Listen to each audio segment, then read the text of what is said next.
Syederalun, Kapolda Aceh Irjen Polisi Wahyu Widada didampingi Bupati Biren Muzakar Agani serta Kapolres Biren AKBP Taufik Hidayat dan pejabat Polres Biren lainnya singgah di Terminal Bus Biren pada Jumat 23 Juli 2021 malam sekitar pukul 21.40 waktu Indonesia Barat. Kapolda Aceh menyambangi pedagang kecil dan berbincang terkait usaha jualan di tengah pandemi COVID-19. Rohani 47 tahun, seorang pedagang aneka makanan dan minuman ringan, mengaku selama ini jualannya sepi pembeli disebabkan jumlah penumpang juga menurun. Kapolda juga menyarankan Rohani untuk ikut vaksinasi COVID-19. Karena itu, Bupati Biren mengatakan akan berkoordinasi untuk dilaksanakan vaksinasi di kawasan terminal.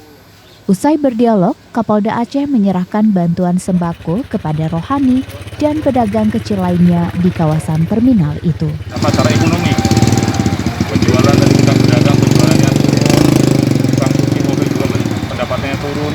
Kita berinisiatif memberikan bantuan kepada mereka sekedar untuk membantu kehidupannya. Mudah-mudahan apa yang kita lakukan itu bisa terus memberikan bantuan.